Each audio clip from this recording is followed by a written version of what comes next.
What up, my wadaboos? How you doing today? I'm sorry about the lack of starting the video on time, but I have tried this mission a ton of times, and never, ever, ever have I beaten the mission. So look at this. What the heck is this Spike Factory doing? No! Put it in the right spot. Oh my god. I've never seen that happen before. Until right here, right now. What the heck's up with that, man? My Spike Factory is literally... He put a bunch of spikes in the wrong spot, then he found the right spot, and he's like, oh, I'll just keep putting them in the right spot. That's kind of weird. I've never seen that. Have you guys ever seen something like that? But I guess it kind of makes sense. It's almost like it learns, man. Our Spike Factory is learning. Artificial intelligence is real, and Ninja Kiwi knows how to do it. Oh my goodness. So nonetheless, like I said, this is one of the hardest challenges, if not the hardest random missions in the game. Oh my god, what does that mean for us? That means I've tried this a bajillion times already, and I'm going to try again. We're going to see if we can take it down. Now, I have a trick up my sleeve. I've been trying out a bunch of different strategies, and I've finally found a way to beat round 46. Now that you guys might remember this video, because this is one of the videos where I lost on round 46, where I tried a bajillion times already, and I lost on round 46, and it ended up being in Chris's quote-unquote funniest moments video. And that video, I don't know, I liked the video, and I was really, really angry at this mission at the time. I was very angry, like one of the angriest that I've ever been. I've probably been angry at Bloons Monkey City, but this was one of those ones that just, it topped it, man. It topped the charts as far as I'm concerned. So what is the plan? Let's talk about some strategy. We can also talk about some fun other random things as well, you know, once we get a little bit later on, once we talk about our strategy. Basically, the strategy is, oh, I forgot to tell you guys. Alright, so you get, only two towers, and you're limited. You can't use a lot of other random towers. I believe fairly firmly that there is only a couple ways to beat this mission. And I'm going to show you guys one of them. The only other thing that I can possibly think of is maybe just spamming enough, of some stupid Dartling guns for the Moabs, maybe. You know, we only got 65 of them. But then the balloon popping power is the biggest issue. Where the heck are you going to get all this balloon popping power for round 63? Like, what? You'd have to get crazy glue gunners and then have the Dartling guns pop the ceramics and all that stuff, and it's just like, oh my god, how the heck are you going to do that? So anyways, we're going to end up using helicopters, but we want to use every single ounce of money that we can. So we got a 0-0 Dart Monkey and a 1-0 Spike Factory. And that's going to make us survive until hopefully around, I don't know, 23 or whatever, when we get our first helicopter. Every single helicopter is going to go inside the range of a monkey village, and we're going to get them only up to, I believe, 1-0, I think, is all we're going to have to get them up to. 1-0, because that is quadra darts, and that is the best balloon popping tower from our helicopter. We've been a little bit careful because the camera detection is going to be risky, but that's why I'm going to go for a 0-2 monkey village. I feel like that's probably the best thing to do. $3,000 to get unlimited camera detection inside the range of my towers. Or inside the range of the monkey village, I have unlimited camera detection, so that's pretty much perfect. So there we go, we got our helicopter in the front here. He seems like he's doing a pretty good job, but we also need some lead popping power as well. So, with that being said, we're going to go for some glue gunner action. I think 2 glue gunners should be able to stop most leads for quite a while until I find something else that I can pop leads with. But at the moment, like I said, I'm going to go for a 2-1 glue gunner. And I feel like that guy's going to actually be pretty darn good. He's going to be solid, man. Of course, we got a helicopter in the front, which makes him slightly worse. But that's okay. I'm totally down to make him slightly worse. We're going to go for a second glue gunner over here. Just make sure you don't get him before those leads get popped. Or leads get glued, because then you'll have a 1-1 glue gunner or something like that, or a 0-0 lead that won't get popped from your glue. But now we've got 2 glue gunners, which can easily corrosive gluify those stupid little leads. So, just a long-term strategy. Again, we're going to go for a bajillion helicopters. We're going to go for some glue for round 63. Glue is very, very important in this strategy. We're going to go for some ice towers, probably. And, I don't know, I think we're going to go for a super monkey. probably a plasma, if we can get them up going. So if I haven't told you guys, we're only limited to two towers. Yes, two towers. So thinking about these towers, like boomerangs are useless, snipers are useless, ninjas are useless, cannons are pretty much useless, ice towers are kind of useless, monkey aces, terrible, buccaneers, maybe, like, alright, maybe buccaneers, super monkeys are not that great, wizards really suck as 2-1 towers when you're thinking about late game stuff, monkey villages aren't that effective, of course 0-0 is okay, but we don't get those really awesome, like, extra money things or anything like that. No banana farms, so no extra money. Spike factors aren't that good late game. So, like, it's like we're limited in so many mother effing ways. This challenge is ridiculous. I know. If there's anything that was ridiculous, this is definitely it. So, I guess we can talk about the craziest thing that I have ever done in the history of my life. So by the craziest, what is the definition of crazy? What's a crazy thing? There's a lot of crazy things you could talk about, but I think the craziest thing for me would be the thing that's the most deadly. The thing that would most likely kill me and I think the craziest thing that I'm not an adrenaline junkie. I'm not one of those people that need to go skydiving or bungee jumping or anything like that. But there was this is a random one. I was on a roller coaster, and I was not big enough to go on the roller coaster. I was not tall enough. I was like an inch too short, but I just got on my tippy toes and whatnot. And I was very small. I was only like 60 pounds at the time. And you had to be like 5 feet. Or I was like 65 pounds maybe. I don't know. I was very small. Very light. And I went on this roller coaster that I probably shouldn't have gone on. And like the way the chest protectors worked, it was definitely just not big enough. Like, it did not go down far enough for me.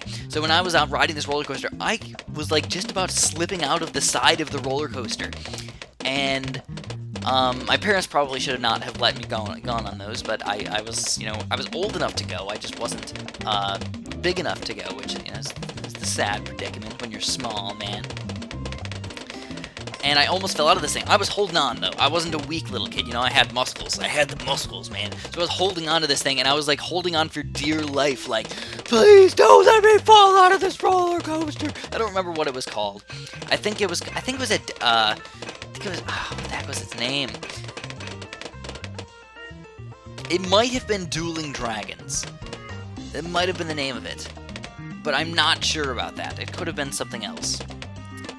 I don't know, for some reason that's ringing a bell for me, but it could have been something at Six Flags as well. But nonetheless, that was one of the scariest moments of my life for sure. But I wasn't thinking that was going to be that dangerous. I was just like, I'm just going to go on a roller coaster. Roller coasters are the safest thing ever. You're much more likely to die in an accident. If I'm not mistaken, I'm pretty sure this is legit. You're much more likely to die on the way to an amusement park than you are to die in an amusement park. It shows how safe those things actually are. Even though you hear about people dying every once in a while, yeah, of course. I mean, they're not perfect, but in general, they are reasonably safe. You get in car accidents every single day. What's wrong with an amusement park having some sort of accidents? Of course, it's not good, but it's not the worst thing in the entire world. So here we go, the first Moab, as you can tell, with our helicopters going like crazy, man. We popped it in time for the glue to actually hit the ceramics, and we annihilated the thing pretty much right away. So as you can tell, our strategy is coming together fairly nicely. Whoop, whoop, woo! Helicopters for the win, and it's kind of weird because the only tower that's new that is allowed is the helicopters. Without the helicopters, I don't think this mission is possible. I really don't think so.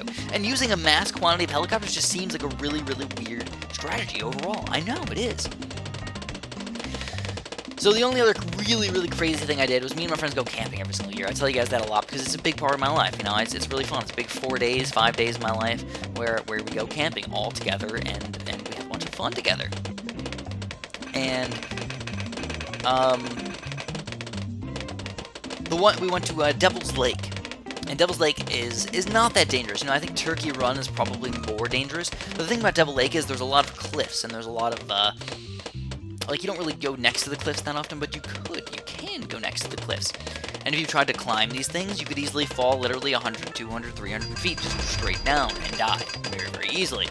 People have died there plenty of times. So, that being said, I could have died. It could have been that easy. If I slipped or whatever, man, you could easily die. Plus, a lot of these things are quite slippery. You got a bunch of sand and grit on these rocks as people are walking all over them, and, we don't sweep it off every single day, so you're not used to not having grip on big rocks. So anyways, there's this one little cliff area where it's not a gigantic crevasse. If you guys have been there at all, you probably think I'm going to exaggerate a little bit or whatnot. But there's this area where there's this cliff where there is literally a giant rock that goes like, I don't know. It's like its own rock, and it's probably like 30 feet tall, just jutting out of the land. And it's really weird looking because it's surrounded by nothing. It's just this rock, and it's pretty reasonably close to like the normal like walking area, cliff land that you're normally on with trees and everything, you know, holding everything together. But there's this giant gap in between this, like the land you're standing on, the land all the trails are on, and this rock. But me and my friends were like, hey, oh my god, we almost lost! Oh, I wasn't paying attention. Oh my god! Round 54 is a difficult level. I just thought the plasma would be able to take these guys down, but obviously I was wrong. I was wrong, man! We gotta hop in on this action. We gotta be better with our microing skills. But, like I was saying, there's like a giant gap in between where you stand and where this rock is. And my friends were all like, let's go take a picture on it. I'm like, are you kidding me? I'm afraid of heights, dude. I don't like this idea at all. But everybody else was doing it. I'm like, I can't chicken out. I can't be the baby of the group. I gotta do this too. So I did. It wasn't a long jump. It was probably like 3 feet across. You could walk across if you had long legs and everything. But it was like a little mini hop across. And like I said, if you fell down this thing, you could probably hold yourself up. You probably wouldn't die, but you would definitely be breaking legs and breaking arms and everything. And you could die. I mean, if you landed the wrong way on your head or something like that, hey, you could easily die. And then you get stuck down there. I don't know, all this crazy stuff. But I ended up jumping across this thing. In exaggeration terms, I took a running start. I jumped across this giant crevasse, managed to barely land on this little tiny rock in the middle of nowhere. Took a really cool looking picture. And then I had to make a running leap back and jumped over to the other side.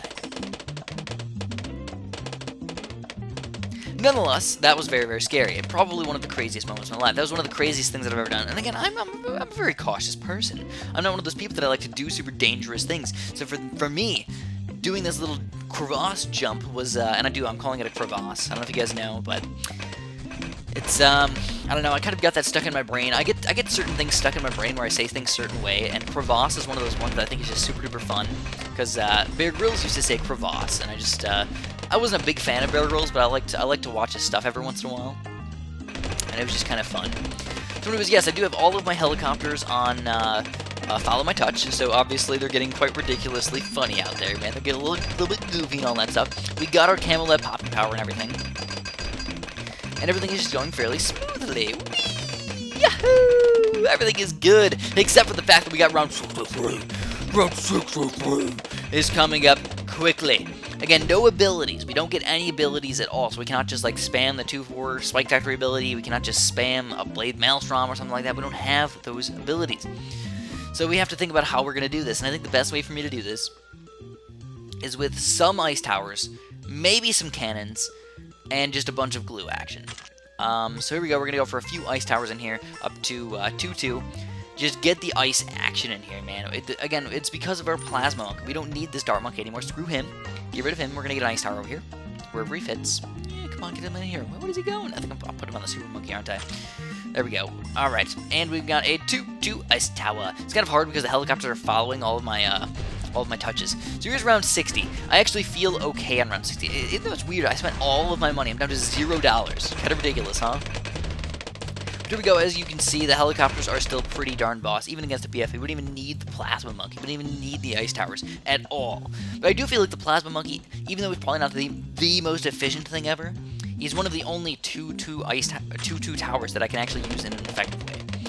But as we are getting set up for round 63, I am getting some ice towers kind of spread out all over the place. The main plan here, is to space out the ceramics so my towers can deal with them. And again, I feel like this is very, very advanced tactics over here to defeat this stupid random mission. And by stupid, I mean it's just difficult. Again, I do like difficult missions, but this is one that really tops the cake, man. This is like putting razor blades on top of my cake, dude. It's not that amazing. Dude, you could pick around it, and you can make it kind of good, I suppose. But, you know, if you mess up and you eat a razor blade, it's not fun. If you mess up and you lose this mission on round 65, it's not fun to have to restart the entire thing. That being said, I've got, what am I gonna do, man? I guess, the best thing to do, sell the wizard first of all. Get another glue gunner, get them all of them, get them up to 2-2. All of our glue gunners need to be up to 2-2. And I think we're ready to go.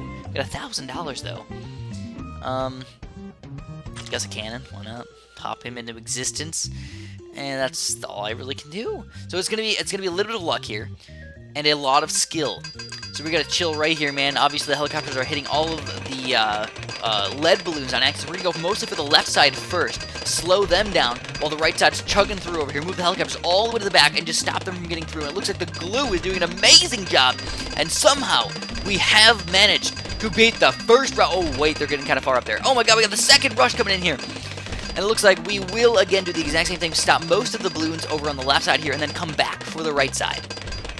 And let the helicopters do all of the work, and it looks like, again, we will defeat the second rush of the round 63 ceramic group rush. And the third one, a lot of them didn't get glued this time. They're going to be faster, coming in from both sides. Go, little helicopters, go to the very back. Stop these blizzards from getting through. We're at only 28 lives, and it looks like they are all glued, and we will end up beating round 63, but it is not over yet. We've got round 64 and round 65, which are both fairly difficult levels, and I'm planning most of my defense is planned for the balloons. So, hopefully we can pop all these mobs, if we can, and we can glue all the balloons inside. It looks like, no, man, we are actually not going to glue just about any of these balloons. All of them are leaking through our defense. This is terrible. But luckily we got the plasma monkey in the back to stop most of these balloons. We just gotta hope that the helicopters have enough balloon pop power in here. It looks like they do have enough balloon pop power for 64, but on 65 we've got multiple Moabs and multiple BFBs coming out. So we're going to sell one of our glue gunners and put him all the way in the back. Again, just a 2-2 glue gunner. And if we can afford, let's go for another 2-2 glue gunner. And we can! Wow, I can't believe we afforded 4 2-2 glue gunners all over the map. I don't know, it's just nice to glue those guys because you get a little extra pop power in there, and then when they're glued and they're iced at the same time, it's a really good way to slow them down and get even more pop power out of them. Sadly, though, when those ice towers get in the way of my helicopters, that's probably the worst thing for me.